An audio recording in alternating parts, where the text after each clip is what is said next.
What's up, y'all? My name is Ian Edwards, and welcome to the Soccer Comic Rant. And if you're on YouTube, like, subscribe. And if you're on iTunes or Omni Studio or Spotify, show us some love the way they show love there. Uh, Man United just lost again to Brighton in the Premier League. We'll talk about that. Spurs lost also, so I can't even enjoy that because of our loss. Southampton lost, so that's just a bunch of losers. It's a good thing Neil joined. We haven't seen him in a minute. Happy New Year, Neil, and welcome Chelsea. Chelsea won today, so we'll talk about that. But they've done some loser shit with some of their players, so we'll talk about that. And we got midweek games in Champions League and Europa League and the weekend games coming up. But maybe by the time this podcast is over, Angie will be out. We'll see. We'll see what's up. So, I hope. So let's introduce everybody. We got Lee Hudson, stand-up comic from England, Southampton fan. What up, Lee? Hey. That's pretty positive from someone's been beat down, whose team has been beat down. Another week more pain. It's the same story for us. Yeah, I'm learning. It looks better though. It looks better. Your team looks better. Yeah, Martin, you look as bad as Spurs do, but it's good to see you. How you doing? I hope that at least I look good. Yeah, I know the Spurs are not looking good about it. Nah, they look terrible. I have to worry about myself too, I guess. Yeah, Martin Harris, actor, stand-up comic. He's here. And we got Neil Chakravarty, stand-up comic, Chelsea fan. The only one that should be happy on the pod. His team just played a professional game of football versus Wolves. And what should we all talk about first? United, Spurs and Ange, Southampton, Chelsea, Liverpool winning, and keeping Arsenal at arm's length. Arsenal fans being pissed that they tied this weekend and dropped points. Like, where are we at? Yeah, let's start there. Liverpool for sure. Liverpool. Yeah, top dogs. All right, so set it up. What you all want to say about Liverpool? Who wants to go? I want to go because I actually read about the Nottingham Forest being on the same pace as Leicester when they won the title, and this was a very weird season where everybody had pretty much, like, every major team had a breakdown and they were underperforming. And I would say it's very similar this year, with one exception of Liverpool. So the Forest are on pace with Leicester when the Leicester won the title. At that time, they're on pace with Leicester, but one of the big teams didn't sign the memo for that to happen, and that's Liverpool. And that's why Liverpool win the title, because they're the only elite team playing up to their standards this year. Not losing a bunch of games in a row. Even if they stumble, like they stumbled in the Man U game, they recovered. They almost stumbled in this game, but they got 3 points. So that, I think, will make a difference, and we can pretty much call it, like I did a month ago. We can pretty much call it for Liverpool to win the title, because I don't see anybody that can contain them. I mean, the Forest are playing really, really good. I don't believe in Arsenal. They have major problems, and I've heard from reports they didn't want to spend money for a striker. They were in talks for Isak from Newcastle, but they didn't want to pay for him enough. They try to play cheap, and that will cost them a title. It's funny to hear Martin's Arsenal slander, being a Spurs fan. Like, that's a fact. They haven't won. Even though they're ahead of you, you're still going to try to get some shots in. That's good, man. Hey, man, you stay a Spurs fan till you die. I don't know. I feel like Liverpool is in the driver's seat right now, and they did handle their business this weekend, and it was a unlikely suspect who gave them 2 goals and gave them the win. So I'm happy for him. Also, they played Elliott, and I feel like Elliott can always give them more. He's a lock picker. He's a locksmith, and he was responsible, I think, for both assists and Nunez. So maybe Arne Slot, it's your team. But if you want to win this title, maybe you consider using Elliott more. But yeah, Liverpool are in the driver's seat, but I don't think it's not mathematically impossible for Leicester, for Forest or for Arsenal to catch them. And there's, 16 games left? Anything could happen. Anything could happen. It's just 6 points and a game in hand. And anything could happen. Anybody else have any thoughts? I think it'll I think I agree with Martin that I think Liverpool's going to coast to the title. Coast? Because theoretically somebody can catch up with them, but the chances of the teams trying to catch up dropping points are more than the chances of Liverpool dropping points. So if anything, I feel like this gap is only going to get bigger. Liverpool have their issues too. Just like Arsenal when it comes to that striker position, there are games where they create a lot of chances. I know Nunes scored this game, but there have been games where he goes missing or they lack that presence up top who can convert those chances. But what they lack in that is more than substituted by what they have in Mo Salah. And I think this is going to be his moment, probably his last season at Liverpool. And I think he's going to have the drive to get Liverpool across the line. You never know what happens with Salah's contract, Trent's contract, Van Dijk's contract. So I feel like it is going to be an extra added boost to the squad to make this thing happen. I ain't supposed to admit this, but Man United are nowhere close to winning this title. And if I had to, I want Liverpool to win for some reason. But, 1 6-game injury to Salah and Liverpool could come right back to the pack. So, because his injuries is what's doing in Arsenal right now. And it's their fault because they should have bought a 9 in the summer transfer window so that they'd have another option. And so we'll see, man. It's like Liverpool have been pretty injury lucky most of the season. So at some point, even though they had a Canute injury, at some point they might get just the right player gets hit with an injury, and we'll see. I guess we should move on to the teams that we're talking about. Who wants to go first? Do we want to talk about Chelsea just winning and how you feel you just knocked Man City out of 4th after they unbelievably got to 4th and got into a Champions League spot when they felt like they were so far down the table. And I had to do the math myself to be like, is this right? Like Man City was in 4th. So how you feeling about how you played? And I was just trying to see what is the gap. Oh, it's yeah, 2 points. you just knocked them into 5th. Oh, okay. And you're 4th. 4th, yeah. I mean, I think we are pretty much where we're supposed to be. We could even be 5th. So if you look at the table, it actually shows there's not a lot of difference between those teams there. Even Arsenal can drop points and be brought back into the pack.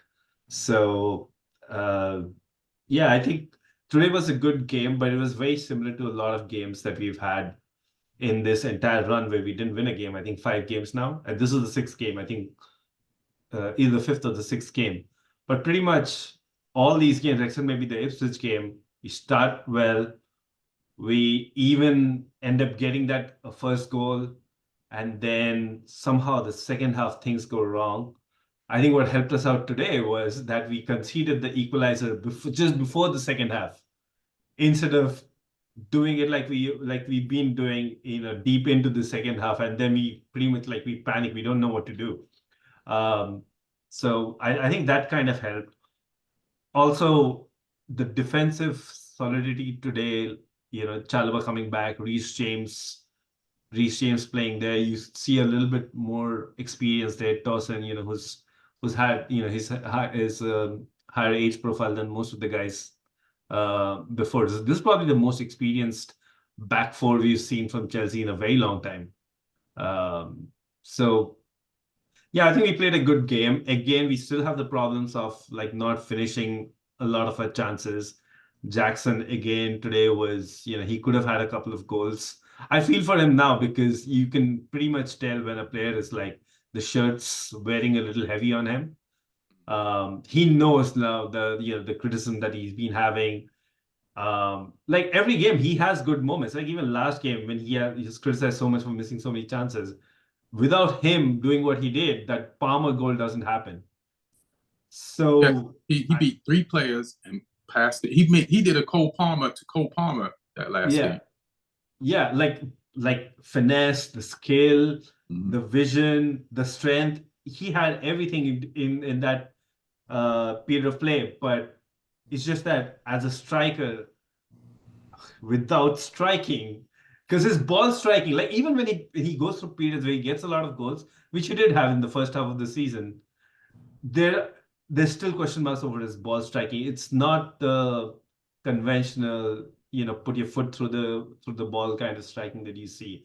So I just feel like we need to not get rid of him, but maybe even help him have another striker in there that can take the load off. I mean, right now I don't even know what the plan is. Like if he forget like giving him a game off, what if he picks up a knock? Our backup striker was the backup striker for Barcelona reserves last season. Margui is he's an 18-year-old. What He's about like you guys have never probably even have heard his name because he's only played in the conference league so far. He is our second striker, which is bizarre for a team that has spent like more than $1 billion. So yeah, it's crazy how like there's no sense of urgency even in this window to get somebody in. I don't know what we're trying to do there. Number one, well, let me ask you. Number one, I heard of Guay. I watched him play all summer for you guys, and he gets close, but he never finishes. But he has a lot of endeavor. He presses really well. And he's just always almost there. So he just needs more time. But he got a hat trick in the Conference League against some Kazakhstan. We could do that. Yeah. Man City could do that. Yeah. But tell me about. Sorry, Martin. Just tell me about this Chalobah thing. I'm kind of confused. Okay, so this is what happened, Chalobah. Like, go back to the summer. Yeah. So finishing last season, Chalobah was probably our best centre back apart from Silva. And even Silva had like, since we knew he's going to be leaving, there were periods where even his Silva kind of like dropped off. Chalobah was pretty much our best centre back last season. And then the summer comes in and the same circus begins all over again. He's an academy guy. You can get pure profit off him and you can replace him with somebody on whom you're paying, in installments. So actually, they got even luckier. They didn't even have to do that. They got Dawson on a free from Fulham. And the idea was he's going to play the right-sided centre-back role and Fofana is going to start. But I don't know if this is consensus, but for me, it has always been very clear that Chalobah is a better centre-back than both Disasi and Dawson. So even for a squad role, and Chalobah, like the one thing that I'm in awe of is like he loves the club so much and gets very little in return that he is ready to just be a squad player where he can actually be a starter for a lot of teams. He should have been the guy, like even if you're not thinking from this whole pure profit point of view all the time. And the reason we've had to think of pure profit is because we end up spending $1 million, like insane amounts of money for absolutely no result. We spent 238 million euros in the summer, and there's only one player who I can say who has pretty much done something that's impactful, which is Sancho. And he's on the loan. We didn't even spend that 238 million wasn't even for him. So, so this whole, it's all connected. Like what's happened to Chalobah is connected in the fact that we've been so wasteful in the market. And then we try and make money off our best players. Lewis Hall. Lewis Hall, if Lewis Hall was here, he would have been you played a lot of minutes, considering the fact that Kukura, he's been injured, he's been suspended. Instead, we have a guy from the Swiss league, Renato Vega, who apparently now wants to leave to Dortmund. So it's a big mess. Like behind the scenes, the ownership and the directors, I don't know how much Maresca is involved, but it's all a mess. So, and Chalobah is the perfect symbol of that mess because he got absolutely caught in the crosshairs. He left, he was ostracized pretty much from Cobham along with the entire bomb squad. And Lee mentioned in the chat his jersey number 14, which he wears in honor of his late mother, was given away while he was still at the club to João Felix. Again, an unnecessary buy, and someone who, just like a lot of us who watched him at Chelsea last time around, has seen that he has done absolutely nothing in these 8-9 months. So no surprise he goes to Palace, proves himself, starting regularly, and it's pretty clear for everybody to see. This is the most hilarious thing in the summer. The directors were briefing the media saying that Chalobah doesn't suit Maresca's style. Chalobah's profile is pretty much exactly what is Maresca's style of having a ball-playing centre-back who has a bit of a presence and also has a long shot. The number of lies these guys say, and now they're saying, oh yeah, it was always our plan to evaluate Chalobah. So everything's the Titanic's not sinking. It's just a little bit of we plan for the water to be here. So you guys are lucky you're winning. So the only thing they got right was Maresca, and Maresca is kind of cut from a cutthroat cloth, where he can kind of help your board do its bidding, but still get results on the pitch. So they did find the right kind of coach that wants this opportunity, as opposed to, this opportunity confused and threw the New England coach, and it definitely threw the new West Ham coach. And so Maresca is the best guy to do it. Now, Martin, you want to ask a question? Sorry. Yeah, I'm curious, Neil. Was there a moment when people were saying that Chelsea is a contender, that Chelsea is the biggest threat to Liverpool? Was there a moment where you kind of hoped that that's true, or you were thinking that you were kind of punching above your weight at that time? Well, I've been calling this club not a football club for a while now. I've been calling a social experiment FC. So there's absolutely no, and all of this talk was happening in December. And I think, to be fair, most Chelsea fans were pretty measured, and it was almost like a running joke that we're not in the title race. Even if we end up winning the title, we're going to say we're not in the title race. So I think fans were pretty, but it was like the pundits. I think a lot of pundits wanted to put that pressure on the team. So, but Maresca pretty much dead batted it all the while, saying that, no, have you seen the way we play? We're not in the title race. So, yeah, I don't think it came from the fans. Definitely didn't come from the manager.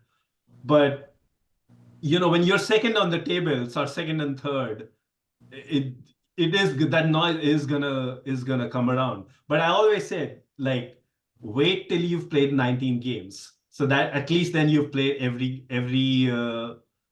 team once. We were good for 17 games, so it didn't even have to come to that. Even numerically, we are blown out of the water by the time the 19 game finished. So yeah, I think we'll be lucky to hold on to top 4. I love the way you guys are playing it, though. The fans, you've taken the pressure off the players, which might actually give them the chance to go further into this race and accidentally make it a race. like the Arsenal fans, like the first season that they started to challenge, we're gonna win. You know, people carrying trophies around and saying it's back on, and then that ultimately like pissed them off and threw the team off. So you guys got a good energy right now. You're making it easier on the players to fail, or because I know deep down everybody as a Chelsea fan would saying we're not in the title race, but everybody is like, yeah, but you know, what if? Yeah, what if? Because you're within range. And no real football fan will 100% not believe if they were Chelsea that they weren't in a title race. But you know what's the difference with the Arsenal fans? They, like most Arsenal fans, like this generation and a half now of Arsenal fans who haven't seen the title-winning team. Right. We know what a title-winning team looks like. And even those Arsenal fans who've seen title-winning teams, you know, they're getting pretty old. Their memory's fading. And there's probably a few Alzheimer's in there. Like I don't know if they know exactly what's going on. We've like pretty fresh seen a Champions League winning team. We've seen Premier League winning teams. We see this team and we're like, no, this team, this team is like so brittle. So yeah.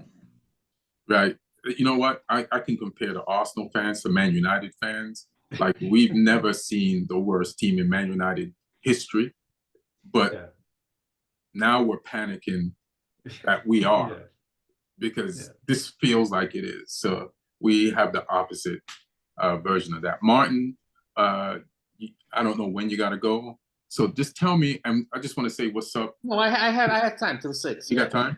Let me just say what's up to our Man City guy, Alex Avia.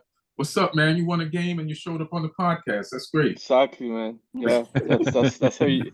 Hey, man, I'm a Man City fan, all right? You guys, that's how we roll. I didn't even send him the Zoom link. How'd you get the Zoom link, man? Neil sent it over. You just found it and just came on the pod. Neil sent it to me with like the link to his Palmer shirt. That is a fantastic shirt. Have you guys seen the shirt?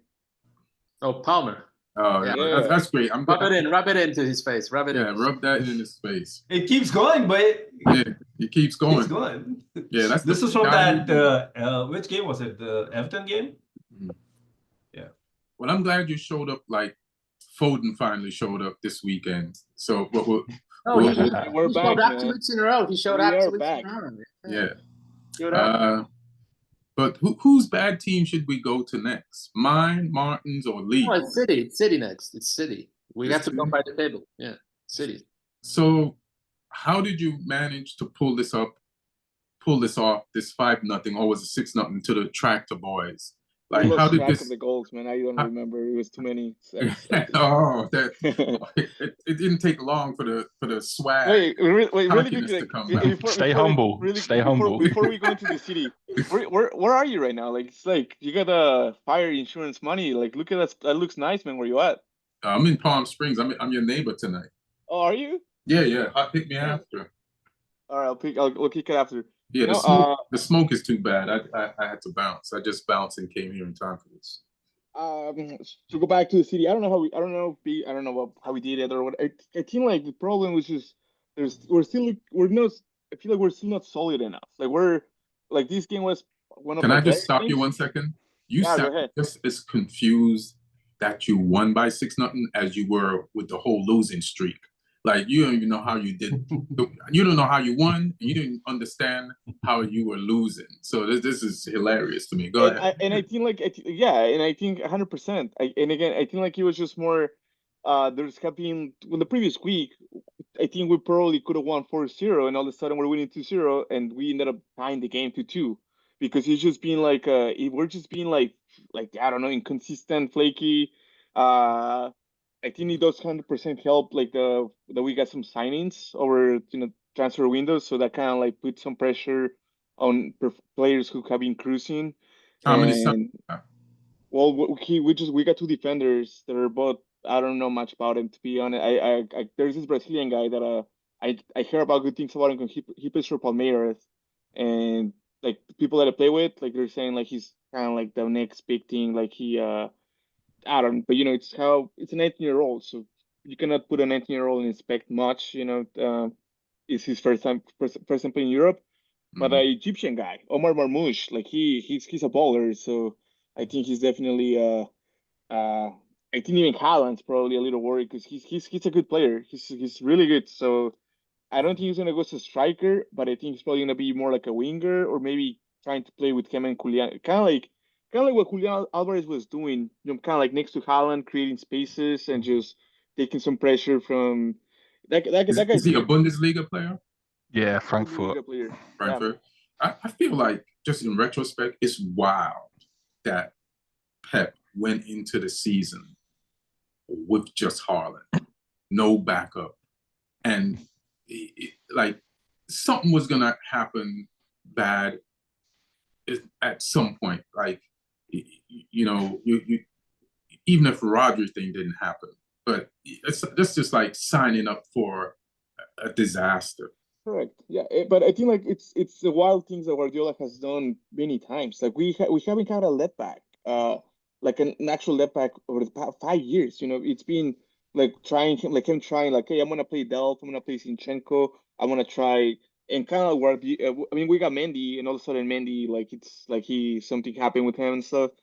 It's just been, and it's more like it's like the wild things that Guardiola does, and it's been a stubborn guy. Like the same with Rodri. We hadn't had a backup for Rodri, and I mean we had Phillips, and when we had Phillips, he wouldn't play Phillips. So it's just that's Pep, you know, like a stubborn guy, and if that's his way, and right now kind of like he's blowing up on his face, and he's like, okay, I guess we gotta go get some.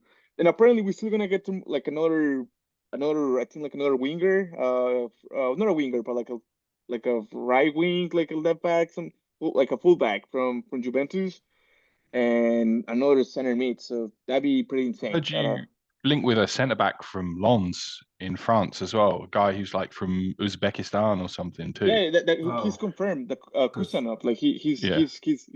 he got announced today. Kazakhstan, right? I have no idea. I think I've it's I never think seen it's that. Uz, I think it's Uzbek. Oh, okay. How much To be money you honest, guys spend? I like him. I like him, but I don't like the fact that we're being every time I go to the city page, I just see like some random flag that I never seen in my life. Just people posting the flag, and I'm like, yeah. But I guess that's how we Mexicans do it, you know. Too, if Mexican goes in a team and they're just ramping up the little Mexican flag. But yeah, You guys are starting to look like Chelsea. Like you're having the summer Chelsea had, but in January.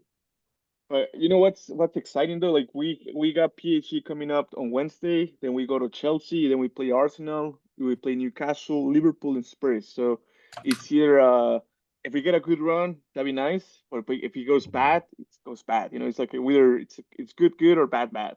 Is Kyle Walker to Milan happening? Yeah, he left. You know, and I don't know how I feel about it. I think like he did like obviously like mad respect for the guy. He did so much for the team, but the way he left, I think like it's just more like just he left kind of like at a bad time. Can I just speak in his defense? Go I ahead. feel like he is I feel like he felt he was letting the team down and himself down.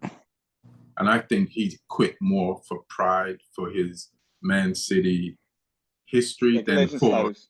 Well, than I think that's bailing part of on it. you. Yeah, that's More part than of like it. Yeah. more than like bailing on you guys. Like the thing that happened to him with Timo Werner, and then some of the incidents where you guys lost games that were direct links to his play. I feel like he felt like I'm not helping his team. I feel like he's a very proud guy, and he didn't bail on you guys. He's like, I can't help you anymore. I Been would going at say, it. yeah, no, just let me just say a few words about it. I actually agree with you and disagree at the same time. I mean, I agree, yeah, that's pride, but I think it's more also him understanding that he's in a certain point of his career where he just lost a step. And in Milan is a type of a club, especially Milan, because they have this Milan lab that is known worldwide, that they extend careers. They keep those players, older players, in a very good shape. It's a natural move. It's a smart move because he can still perform at a high level playing for Milan in Serie A. So this is not, I wouldn't say it's necessarily the pride of him knowing that he cannot perform at the city anymore, or more being smart that he can perform still and revitalize the last years of his career at Milan.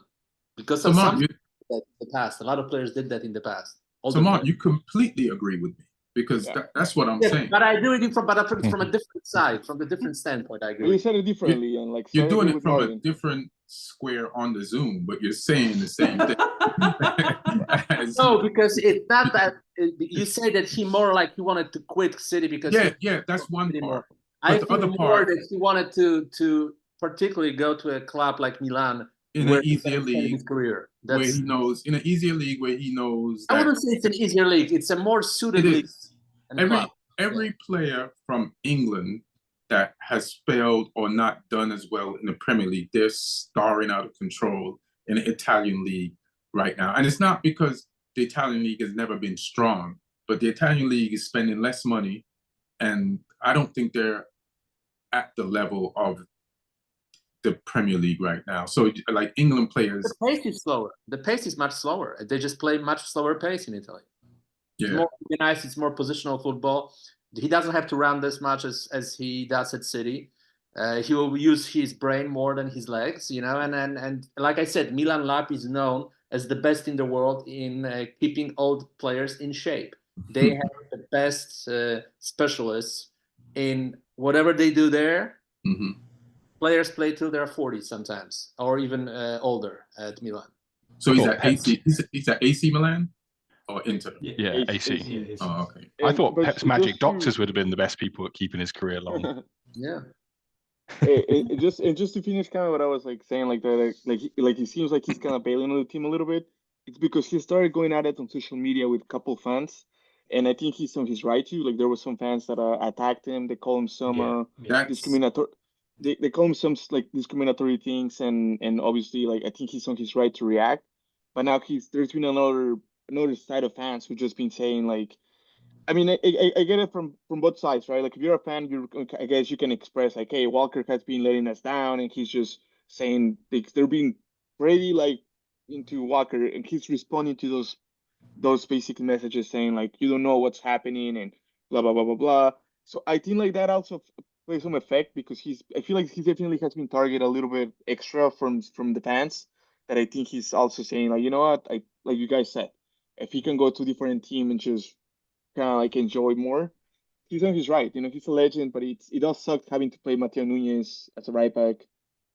but that makes my point even more because I heard callers call into Talk Sport and like shit on him. And I'm like, after everything he's given, and Yeah. I'm not a Man City fan, and I know when a team is at the end of a cycle, and fans gotta admit that. And it's like, how could you win so much and give so much, and then the fans, as soon as Timo Werner goes by you once, right, and you have a few bad weeks in a row, they just pile in on you like that, like you ain't shit, like you never did anything for them. And in my sense of pride is like, I love Pep, I don't want to do this and hurt his team anymore, plus these fans have turned on me. Let me just leave, take the high road and get out of here. And then also do what Martin was saying, which I agree with him, was saying like, go somewhere and then end my career. He's, you know, when in a Caribbean country, we have our dogs in our yard, right? We don't keep them in the house.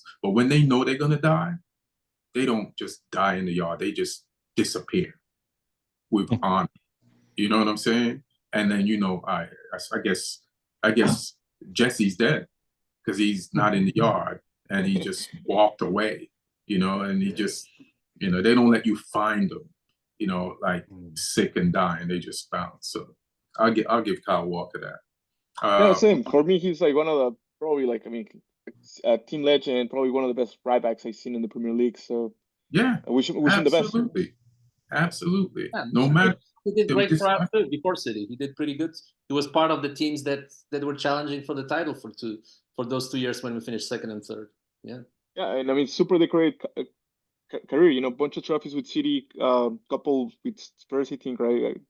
He didn't win trophies with us, but he was on a very good team. There was no one wins trophies with you. Martin, you should have known that was coming. You shouldn't have said that. You shouldn't come from me necessarily. Sorry, Martin. All right, so you want to talk about Spurs now? I'm delaying the Man U talk. No, we go down the table. It's United is next. All right, that's good. Let's go. United. What can I say, man? I don't even know what to say, fam.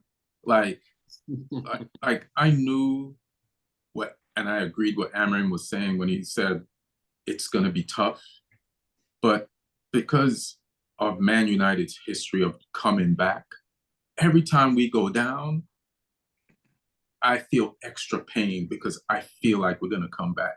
And then we don't come back, and then it hurts even more, you know? So listen, we spend a lot of money, but we don't have any legs for some reason. Like we didn't profile like energy and legs, and it's killing us. And we don't have a bench that's deep enough to rotate as much as we could to freshen up those legs. And it's just going to be a rough season, like Amarin says, you know, and when the moment he says it, I knew it was going to be. And it's just, but yesterday, when I was watching that game, it's like I've watched Brighton games and I've seen those long passes out the back from defenders and midfielders who play deep, who can find Mitoma out wide, which is what happened for the first goal. And everybody's saying how good Xerxes was holding up the ball, and he was great. But you need to press up front to stop giving a deep midfielder or a defender like Heke, who's great at passing balls out the back, because I've seen him do it against Man City, you know, and other teams, these opportunities to just like, let me test the wind. Let me see, look at my watch. All right, Matoma's open. All right, let me pass the ball now and get Mazzarari in a compromising position so that it's just 3 passes and we're beat. So then we wake up, then we start pressing. Then also Xerxes, who was leading the line, he starts pressing. And then we press and we get a goal. And then we go to halftime and I'm like, all right, we got to come out pressing like this. Like the goal set us off and gave us the energy. We need to start games like we're down a goal, you know, because that's when we wake up. That's when we get embarrassed into action. And so the second half, we came out chilling again, giving them time to like figure something out and pass the ball from side to side and find those openings. And they got a goal and it got taken away, and rightly so, it should have been taken away. But they shouldn't even have gotten that free kick that led to that goal that was chalked off. But then, so we survived that. It's still 1-1. And then we still relax, no pressure, you know? Like, Amarin wants a team that presses. Like, you know, even though I laugh at Arsenal, what I do love about them is how much pressure they put on you. And they all come at the same time at you. And it's like you have to pass the ball backwards and then kick it long to get rid of it. Like you have no choice. They give you no time. And we don't have those type of legs on us. And sometimes it's one person and we're just all late. And so we have to figure that out. So then same thing with Brighton. There's no pressure. They penetrate us and they get the second goal. Now, Lee, you could tell me as a goalkeeper if that was Onana's fault. Yeah. All right. So I couldn't tell. But now, yeah, so he should have went for that. Yeah. So then he messed up there. And then he definitely messed up on the third goal. But I don't even blame him. Can we get a clarification on that one too? The third one. even I know he messed Can we up get on the that expert third. goalkeeper? Yeah. But do you think, Ian, because I've heard those people, some people saying that you let De Gea go too soon because he's having a good season, a very good season this year. In an easier league. We just talked about how much easier the Italian league is. And then everybody's like trying to, like, look how many ex-Premier League players are having a time of their lives in the Italian league right now. They were not cutting it 100% in, not Chalaba, but Loftus Cheeks, There's Yeah, so but many. the goalkeepers traditionally in Italy are very, very good. Shit, Like McTominay scored again this weekend in a big ass. Yeah, but I'm talking about the goalkeepers. They're usually traditionally very, very good goalkeepers from Italy. So it's a very competitive space in Italy from the goalkeeping standpoint. Mm-hmm. But listen, even though he won the Golden Glove, I think, in the last season, he was messing up for 2 years. And he couldn't play with the ball at his feet. And it was time for us to move on. Mm-hmm. Now, did we move him on for the right person? I still say time will tell. Like, Onana is making mistakes, and it looks bad, you know, but we still won a cup last year with him. And well, you know who's playing well, though? You know who's playing well? Henderson is playing well at the Palace, and you got him. You had him. Yeah, but we probably needed to sell him to make some money. Plus, he wanted out when Ten Hag got there, because I think Ollie had promised him playing time when he came back from a loan before that, and we didn't give him any playing time. Where he played well. Between him and De Gea, we just played De Gea, and then he just bounced, you know? And then it's good for him to experiment at Palace. Like, the mistakes he's making at Palace to become the goalkeeper now, we wouldn't have allowed him at United. It would have been, he'd have to live through that.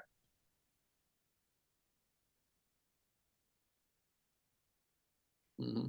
Like, the only person who's not feeling it is Amad Diallo. He's the only person that's got a chip on his shoulder and something to prove. And in this system, it's definitely antidote to whatever skills Garnacho has. It's not, like, it doesn't look like the same Garnacho. His decision making is off, you know. And then, you know, we've got money that you just think about all the players. It's so weird, man. All the players who left our team are thriving, from Sancho to McTominay, and like you just mentioned, De Gea.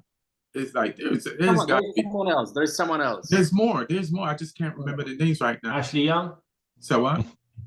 Ashley Young. No. But yeah, but sure. Even Ashley Young, fam. He's still playing for Everton. Yeah, look, he's over there for Everton. His heart's still beating. Yeah, his heart's still beating. Yeah, he hasn't lost a step over. He's gained steps since he left. Watch Anthony get like Ballon d'Or in like the Spanish league, man. Yeah, I believe that. Like, we should have kept players like Pellistri. Pellistri would have fit perfect in this system with Amorim, but we sold a lot of players. So, you know what? It's going to be this, whatever we're doing now, winning, losing, winning bad, losing bad. This is what we're going to be. So I have to, like, start accepting what this is. But the Anthony thing is a loan, right? It's not a sale. It's a loan. It's a loan. So the plan is to, like, still use him. Well, you can't. Nobody's going to buy him for those wages. And we don't want to keep paying those full wages. So let's get some of that money off the books and loan him out. Okay. But then we're going to be short people, because Rashford ain't exactly in the team. And Napoli's trying to get Garnacho on. They're lowballing us because they're like, shit, we got McTominay from you guys for so cheap. And he's such a great player there. Let's lowball these guys. Don't even know the value of their players. Like Elanga's gone. Elanga's second in. Elanga, exactly. Oh, that's yeah. the guy. Elanga, like everybody's getting our players for cheap. Fulham, one of their best players is somebody they got from us for cheap. Like, look all over the league. Yeah, like, but Elanga is really playing well for Forest. He's playing very, very well. Yeah, I always disagreed with that sale. You know. Yeah. So that's my. Anybody have any questions? That's my United story. Do you agree with Amorim? Yeah, I'm going to ask you a question. Worst team ever. Well, let's see what Lee got to say first, and then I'll answer. Okay. Amorim said it's the worst United team. Is that? I understand what it's the worst in my living memory. It's the worst in his living memory. Well, we're the same age. Me and Amorim are the same age. So. Yeah. So yes, yeah, because he's basing it based on the results. And he's saying, I'm coaching the worst team in Man United history, and this is on me, and I have to fix this. So he's trying to take pressure off the players. I've heard him say, I watch all his interviews, and he always said he would never throw players under the bus. And even in an interview this week after the win against Southampton, thanks for the 3 points, Lee, and we refused to take it until the last minutes. But we made you work for them 3 points. Yeah. I mean, more than I like. But they tried to ask him a question about Rashford, and he was like, I don't want to pile anything on Rashford. Like, let's leave him alone. But yeah, I see what he's saying. He's trying to say, I'm doing worse than the coach that I was fired for, and this is the worst Man United team. And sometimes when you just accept the bad and take things like the way they are and like accept the worst, then you can start doing better. Like admitting that you're an addict is the first step to stop becoming an addict. And I think if you baseline it out and then try to shoot up from there, because then you can start arguing and talking and fixing shit. So I think that's what it was. And what were you saying, Martin? Yeah, like what do you think, who's responsible for that the most, where United are at? Because you spent money on transfers, like what was the moment where you messed it up so bad as the football club? I feel like there's moments, and it's like, what moment wasn't the moment? But who is the most responsible for that, in your opinion? Ten Hag, the club owners, the management, who's the most responsible for that? It's got to go back to the Glazers, the Glazers, and I feel like they put too much trust in, like, they didn't understand the culture of football, and they just got the club when Alex Ferguson was there, and they didn't know when he left the vacuum that would be created and the type of mentality that would overtake the mentality that you need to keep to maintain the level that Alex Ferguson was at. And then also, when Ferguson left, the age of the players, that team should have never won that Premier League. That's how good of a coach he was. So then once he left, we had no team. So it's a whole rebuild right there. And the whole rebuild has been handled incorrectly. No, but what I mean more is the last 2-3 years, because you were a Champions League team, and it just in last 2-3 years, this team is really regressed. Like this particular team, the team that you have right now, like what happened? That you went from being second, third best team in the league to being 14th team. Right now, I think it's a mental thing. Like players are scared to express themselves, and they have a new system. So you're already scared to express yourself, and now you're in a new system, and you're like, you don't know how to operate in the system, which prevents you from expressing yourself. And it might be not as complicated as they're making it in their heads, but they've definitely made it complicated in their heads. And they see everything that's in the papers, and they can't operate. Even Mainu's feeling the pressure right now. Like he's not being himself. Like, and he was a breakthrough player last year. So there's this mental weight that is definitely weighing everybody down. Yeah, I think there was it's not an easy game. I think there was a combination of a couple signings that didn't really go well for you guys, like Casemiro, Varane, and you get players like that with big contract money, and it's hard to get rid of them, because now you're kind of stuck, if they don't plan out the way you want them to. We won 2 cups with Varane, but Varane got injured a lot, and Varane was good when he played, so he wasn't bad, It's just that I wouldn't say Brand. Brand was cheap. You got him for like 25 mil. I will tell you what were the bad buys. One Bissaka for 50 was a bad buy. Probably Maguire because of the price, but overall not maybe horrible. Anthony was a bad buy. We won 2 titles with Wan-Bissaka. Wan-Bissaka is actually doing decent at West Ham right now. And Wan-Bissaka at that time was one of the most highly rated right backs. And getting him for 50 million for somebody at that age, you know, it just didn't work out because I think he's But a little Sancho more was a for- bad buy. Anthony was a bad buy. But Sancho is thriving. Yeah, I know. So it's not a bad buy. We've made bad decisions. Like I don't want to stay on Man United. They didn't work out. They were good players. They just didn't work out. Is Anthony really that good of a player? I don't think he's that good. Nobody. Even the question is Anthony that good of a player? That's a big Ten Hag mistake. That was a huge Ten Hag mistake, and such a mistake that.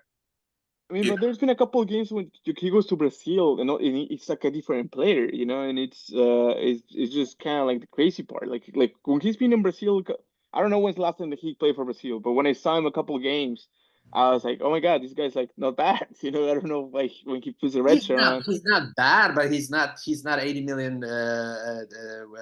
worth. What I'm saying is like a completely different player. It's a completely different player. His Brazil football and IQ is United. not very strong. That's the problem, you know. Like his football IQ is not very good. Yeah, I'd agree with that. Also want to just welcome Chris Trani, who just joined us, Everton fan. How much time you got, Chris? Why? I'm just asking why today.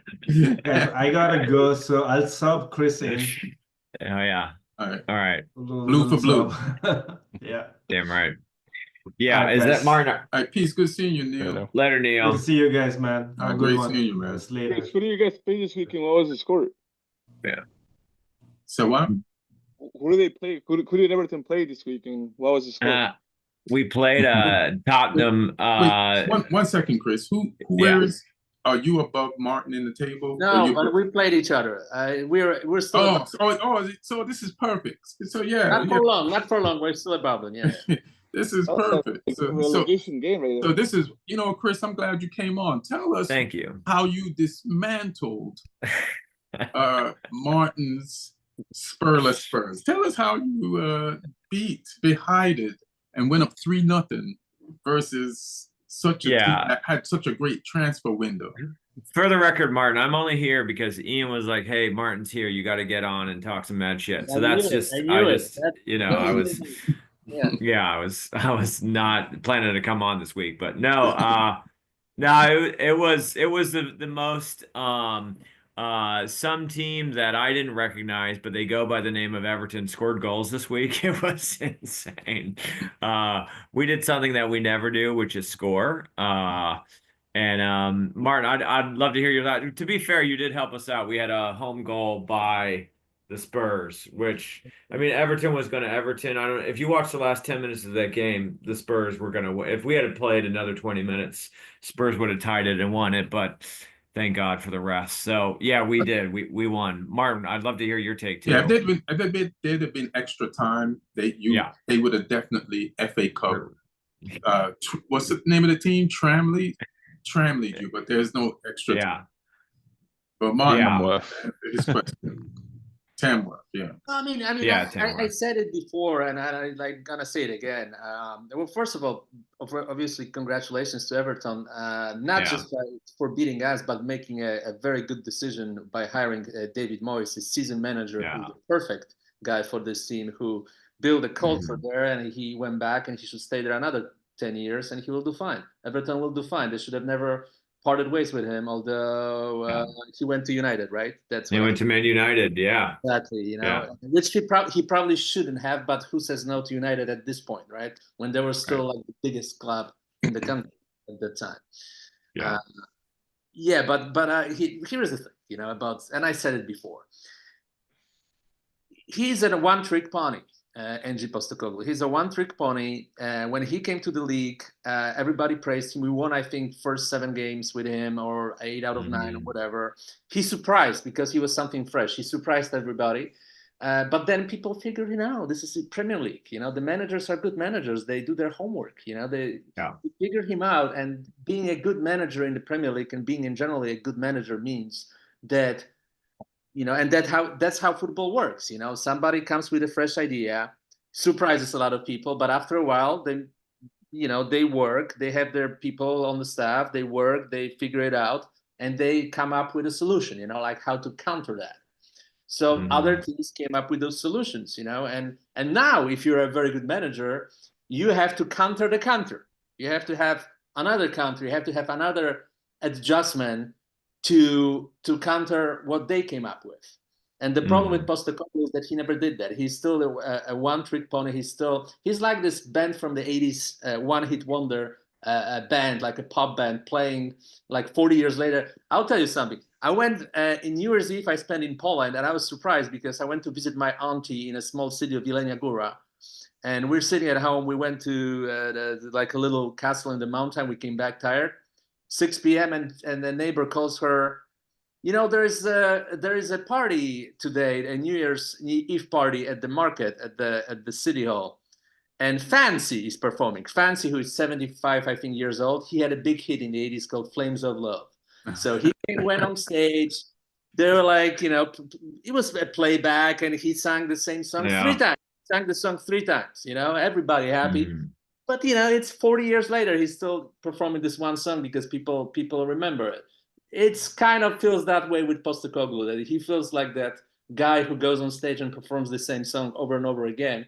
The difference is that in football, and no, I don't think any Tottenham fans want to see that song anymore. They want to see something else, and we keep seeing the same thing over and over again. And smart managers like David Moyes, they will figure it out. They're like, okay, we're gonna play this, so we're gonna play that. Do you think, Martin, that and forgive me if you guys already talked about this, but do you think, Martin, that Ange is done for? Do you think how much more rope do you think Ange has? I think they'll keep him. He's a smooth talker. He has a backing from Levy. I think they'll keep him. Yeah. He sounded so down in the press conference after the game. He sounded like, unlike, he's probably going to talk to Levy afterwards, and he better pick this energy up, or else, because sometimes that's where people get fired. Like what they say right after the game. If they look defeated, then it's a wrap. So he seemed defeated. I wanted to ask you, Chris, like, did Moyes do anything different? Like, how different did Everton play compared to the weeks under Dice? Yeah, we took a shot on goal. It was crazy. I've never seen it. Yeah, thanks for asking. No, it was wild. Like dice ball, I think I've talked about this before in this pod. Dice ball is just punting the ball down the field, and you defend and hope for a counterattack. Moyes is trying to play the complete game. He's trying to go offense. He's trying to bring the ball upfield through the wings. He's not just punting it away. It's honestly refreshing. Like, we've had 2 games now under David Moyes, and we lost the game to Aston Villa 1-0. But like, honestly, like, I was one of the few, Everton fans who was like, we had shots on goal. Like, we literally, I think, like, to our XG or whatever that stat is, it kind of drives me crazy. But like, it's formidable against Aston Villa. Like, to actually have shots on goal against Spurs was incredible. So he's trying it much more. Yeah, that was, I heard that too, is you guys can score, but you bleed goals as well, Martin, So yeah, I mean, give them for free, pretty much. It's between us and Southampton who leads more goals in. Yeah. I can't believe how ungrateful Martin is, to be honest. Spurs finally get a good manager, and Spurs fans are so ungrateful and like so not appreciating the fact that he's got so many injuries to deal with. And, he's trying to change the culture of a club that's full of losers. The fans are all losers. It's a losing mentality. We're a Champions League team, and now we're facing relegation battle. He definitely changed the culture. I'll tell you that. No, that's the culture you've been on. You've been on that for a while. The Champions League was an anomaly because Poch is a great manager who learned everything at Southampton. And then he went to you guys, and he elevated you to a position that was way above what you were used to. And And I think you're being ungrateful. He's got so many injuries. He deserves patience. He deserves some understanding. But the fans are obviously, short-sighted. I think that's a sad thing. No, I'm talking as a fan, and I'll tell you something. So 3 weeks ago, when I posted on a Tottenham Instagram that Angie needs to go, I got 30 likes. 2 weeks ago, 110. Now it's 270. Yeah, because you're all ungrateful. You don't know. You've ran so many good managers out of that club, and he'll be another one. Irresponsible street football. I mean, that's what he does. He plays irresponsible. I would say when me and Ian played with Irish guys in LA in Santa Monica 2 years ago, it was a more tactically sound game than Angie does. And those guys were drunk. And those guys what's he meant to do? What's he meant to do with these players out though? He's missing so many players. Yeah, I understand. So play more safe. Play more defensive-minded football for now. If you're missing players, you can't just go out every game and run and run and run. He runs Son to the ground. Son is completely out of shape at this moment. And if you have a lot of injuries, you have to ask yourself also a question: why you have so many injuries? Why? Because there's always a reason for it. Maybe you run them to the ground. I think Spurs is gonna go to the cup of what is the cup? The Carabao Cup, or I don't even know the name of it anymore. Carabao. But yeah, I think you guys are gonna go play either Newcastle or Arsenal. So you might win your title, man. Well, they need to get past Liverpool in the next leg still. Second leg against Liverpool, which is not going to be easy. I don't think it's actually possible. I think they're huge favorites in the second leg. But when are the defenders supposed to come back? When are like Romero or Van der Ven scheduled to come back? Or Undagi? It's 3 more injuries happen, I think, this week. I think Solanke is out now for a month. Someone else also is out. Yeah, but there is a reason for it. If you run like a headless horse every single game, you're gonna get injuries. If you force that type of an up-tempo game, you're gonna run your players to the ground. There's a coach in the NBA. His name is Tom Thibodeau. Whenever he's actually a very good coach, but he runs his players to the ground. And I think now we're also seeing the results of just poor management on both on and off the field. He got exposed. Angie got exposed tactically by other managers. He got exposed this season. Merciless. Got exposed. But also, Martin, like Everton was up. Yeah, but Everton was up 3-0 at the half, and then by the end of the game, it was 3-2. Like, I mean, the goal Pickford gave up was, they better score. Yeah, the Richarlison goal was superb. Chris, I'd appreciate you stop trying to make Martin feel better. All right, just you won, bro. Take it. All right. Yeah, it's not often Everton gets to gloat. Like Everton beating Spurs. Everton beating Spurs is embarrassing for Spurs, no matter if. No. Everton will do fine under Moyes. They will do fine. Moyes will get them to the mid-table next year. I'm pretty sure. Yeah, it will be fine. And that's the hope. Yeah, absolutely, 100%. And Everton deserves that. And but I'll tell you this, Angie out, SAP, Angie out, and we'll have to rebuild. Who do you want? Who do you want to come in and replace him and continue the failure? Well, he will definitely leave a burned ground, Postecoglou. So somebody has to rebuild. It's going to be a lot of work to rebuild what was destroyed in the last several months. So it has to be someone like Pochettino was when we got him first time, a manager like that, and an upcoming manager that has a tactically sound, that has a good understanding of what modern football is. Martin, I have an idea. You just described Ange. No, Eric Ten Hag, man. I feel like that would be a good fit. Ten Hag or Russell Martin, maybe. Maybe Ten Hag will be a good fit. I don't know. You know what? Ten Hag, no lie. With the legs that Spurs have, Ten Hag would actually be perfect for Spurs because you guys got the legs. He's not a bad manager overall. He just had a tough time at United, but he also did some good things. He had a bad last season at United. It was really bad in the last season. And why? Yeah. And why?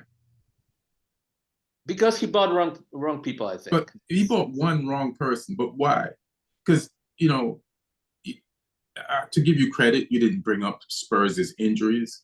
But it's funny how when I listen to all these fan channels, so all these different channels, how Arsenal fans are bringing up their injuries, and not you, but other Spurs fans are bringing up their injuries. And it's like, the media never let Ten Hag. It's part of the game. Part of the game.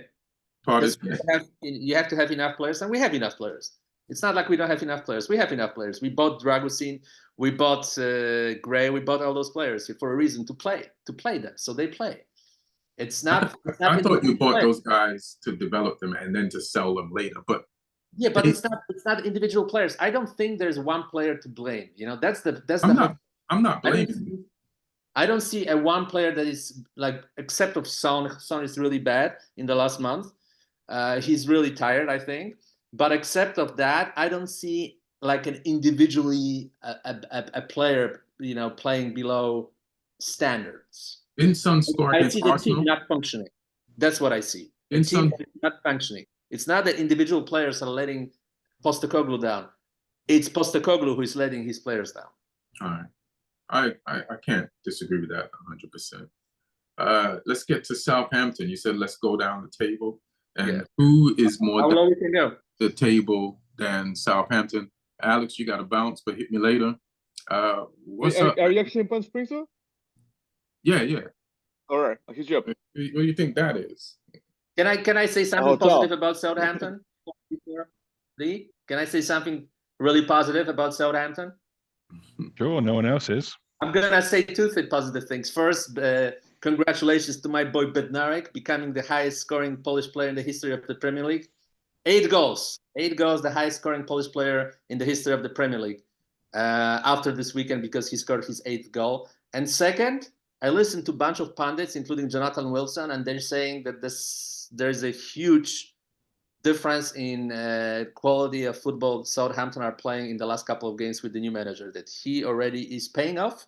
Did you guys play better? And you know what? I watched some highlights and I agree. You guys do play better. Much better than. So they're losing better. Yeah, but you play better football. You play better football. All right. It's a mixed bag, because even under Russell Martin, we played some great games. Like when we played Man United at home, we were great for that first half hour before Archer missed a penalty. We played Liverpool at home and only lost 3-2, and we gifted Liverpool their goals in that game. So we were lucky to only lose or to not get anything against the team that were top of the league. So we played good games under the other manager as well, but we were inconsistent, and it's been the same under this manager, to be honest, because, you know, it was this manager who was in charge when we lost 5-0 at home to Brentford the other week, and that was one of the worst games I've ever seen. So it's a mixed bag, and I don't think that's always on the managers, the two that we've had this season. Some bits on the fact that the squad isn't good enough, and the squad's good enough in spells, but they're not good enough for 90 minutes. That was the problem at United. Like, we played great in that game, one of our best performances of the season, and then the players ran out of legs. We had to make some subs, and the subs just didn't meet the level at all. And then, you know, the goals go in and we don't even get a draw out of it. And against Forest, because also the scheduling screwed us a little bit this week, because we played Forest on Sunday, and Forest midweek game was Tuesday. Our midweek game was Thursday. So that's a bit of a rough turnaround. Plus it's Forest. Yeah, you don't want to play them with 2 extra days rest in their legs. Like, that's unfair. So they're an energetic team at the worst of times. So and then wasn't there also like a play with Southampton where like the goal, like it was like something crazy where like it was about to go over the goal line and was saved at the last second by a defender too. I saw the highlights. Aina cleared one off the line at 3-2. He's done that 2 weeks in a row. That's his spot. That post is his spot. Yeah. I will defend Forest though, in that we should have been 4-2 down, because Aaron Ramsdale threw one in his own net and got away with it on a VAR decision, and I think the VAR decision was wrong, so we should have gone 4-2 down. But again, because of the short turnaround between the United game and this game, we had to shuffle the team. We couldn't play the same team that we started with against United, so we had to change it up, and some of those guys again weren't good enough. And then he brought the guys off the bench that did well against United, like Ukachukwu and Sulemana, and Onuachu, and they're the ones who got us back in the game. I'm glad Onuachu scored finally as well for us. Big header off a corner. But yeah, I mean, there's good stuff there, but I just don't know. I mean, we're down regardless, but I'm not sure how much of this team the manager will get to work with next season, or even if the manager will be here. He could bounce in the summer as well, because it might be, he did his best, and then we'll rebuild with someone else. I don't know. And the only good thing is that we've got some players who are putting their values back up, like Kamaldeen Sulemana was terrible for the first half of the season whenever he got a chance. He was injured most of last season, so his value had gone way, way down.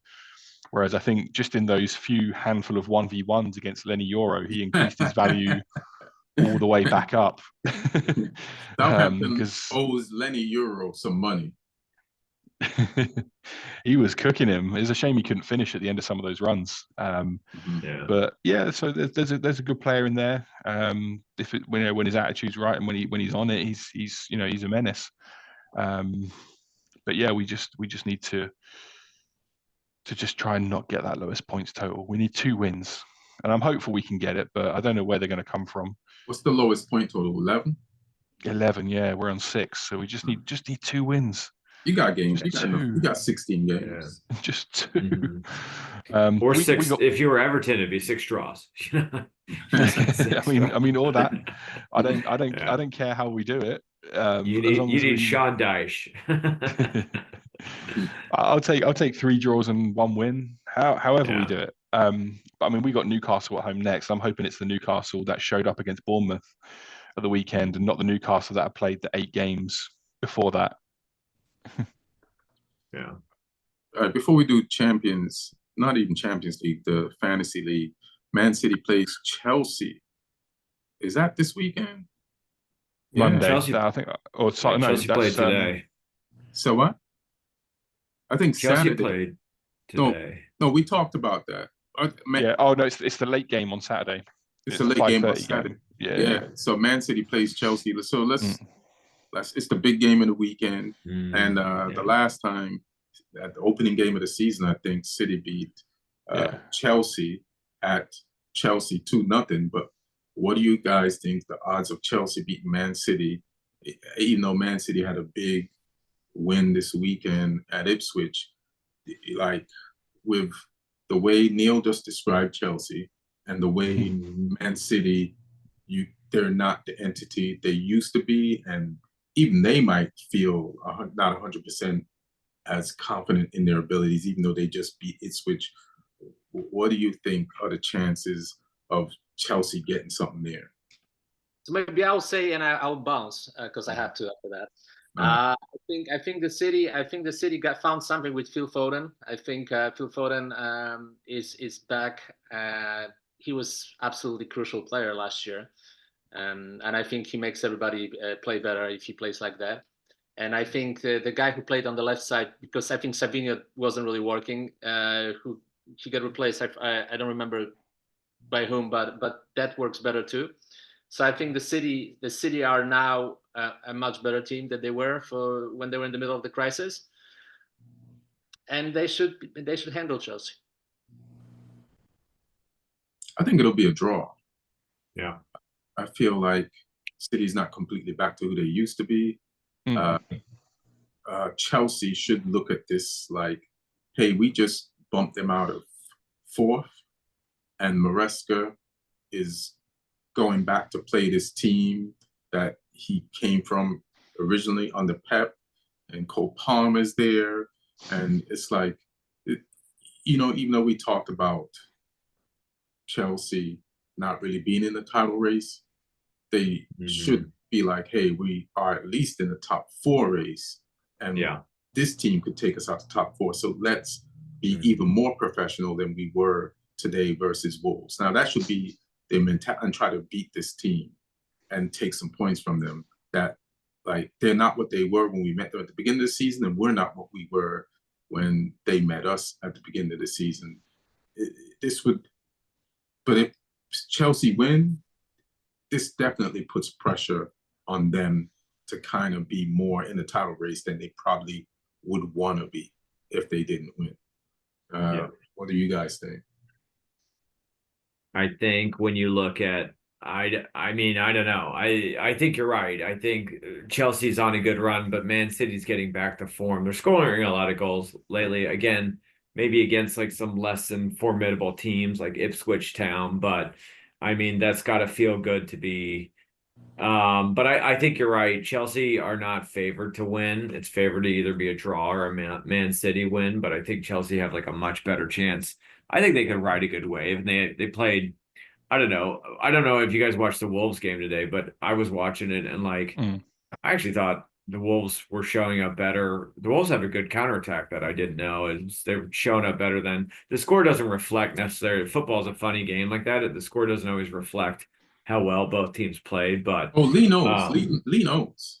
Oh, okay. Are you avidly following the Wolves? But just Southampton's game versus us midweek tells you that entire story. Right. That's true. And to be fairly, like Southampton are in the Premier League. I mean, it's it's the most competitive league in the world, they say. I mean, we're barely in it, but you are in it.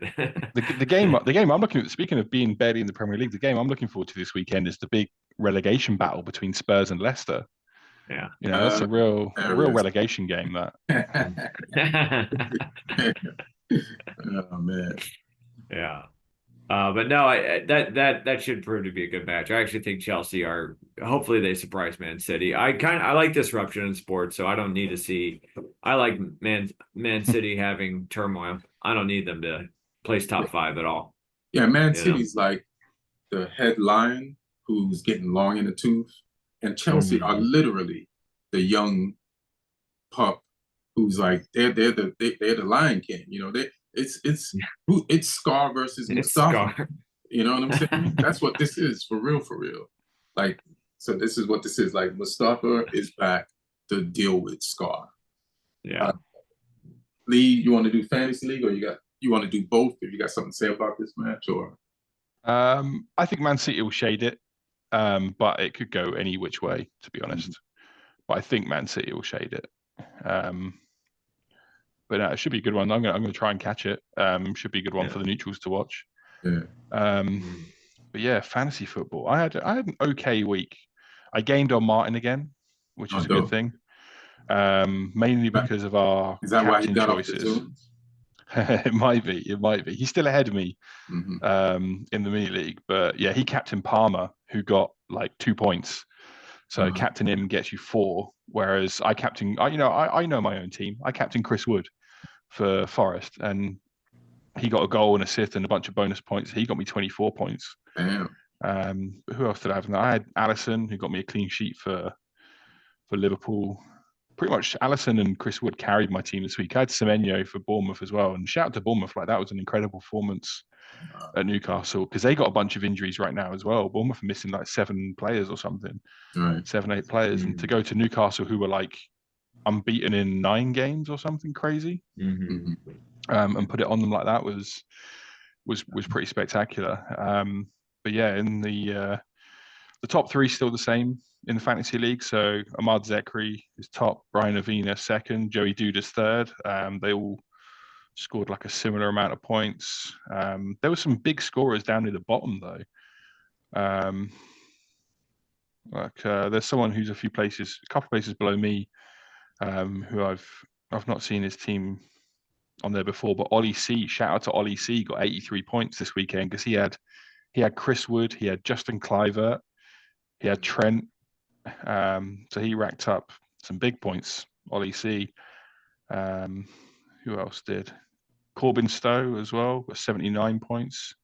He had Mateta, Smith Rowe, Eze, Madueke, Semenyo, Robinson. So yeah, some people got some good scores. Yeah. I mean, what place are you and Martin in? Bad. I mean, I'm 21 out of 40.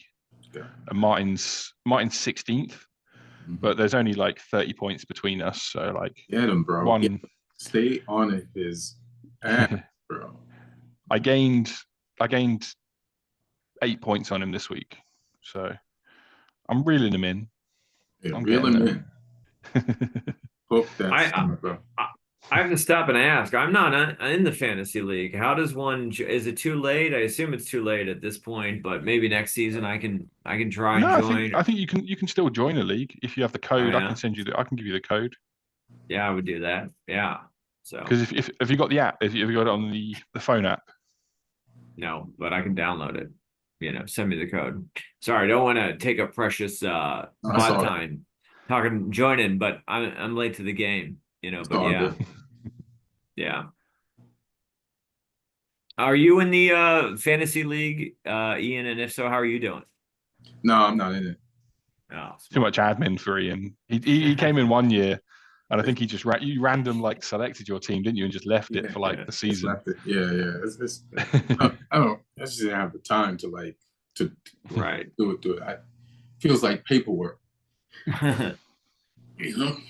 Well, anybody got any last words or strikes they want to say? I'm a little. I will say this: I'm a little bit fearful of a regression by Everton this weekend. This weekend they're going to be playing Brighton, and Brighton are good. And I don't think enough people talk about Brighton. And I think if we're doing table math, Everton might Moyes is good. He's more tactical than Dyche, but he can't work miracles in a short period. DCL had a goal on Saturday. That was nice to see. That feels like when you watch Dominic Calvert-Lewin score a goal, it's like watching, like a former great, have a moment. I saw the goal that he scored. How do you go from not being able to score anything to scoring that goal? Right. That's the type of goal you score if you scored 10 goals in 10 games in a row. So for him to muster up the confidence to chop somebody 3 times and then place the ball at the net is hopefully he stays at that level for your guys' sake. Man. Yeah, a DCL at that level, we're staying up, but DCL at previous levels, we could get relegated. I think we might be in a bit of a relegation battle, but we haven't done shit for transfers. Sorry, can we cuss on this thing? I don't know. We've cursed so far, so yeah. Okay, fair enough. But it's just I don't know. But still, I'm pleased with David Moyes. I feel like if we can someone said this to me perfectly at a pub where I watch the Everton games here in Chicago. So long as Everton don't get relegated, we should be fine. We could actually return to mid-table. Mid-table. Mid-table glory, baby. I think it's starting to look like it's going to be the 3 who came up that go back down. We're starting to sort of get a bit Leicester fans have turned on Rude already as well. They're angry. Yeah, he's lost 6 to 7 games in a row. It's not good. Yeah. But that team is not that good. So. Oh yeah, the team's bad. Yeah. And Ipswich are starting to lose a bit of the intensity that they came into the league with. Right. And some of their flaws are getting found out now. They're giving up goals quite easy. So. I think it could be the 3 of us back in the championship next season. Yeah. Well, we'll see what's up. Well, thank everybody for listening, for watching. It's another week of football. There's Europa League, there's Conference League, there's Champions League, and on the weekend, we got the regular Premier League. So keep tuning in, listening, watching, and letting us know how you feel the pod. Ask any questions in the comments, and we'll answer them. We love you. Happy New Year. Be good. 1. Yeah. Bye, y'all. Thanks for having me. Adios. All right. See you later.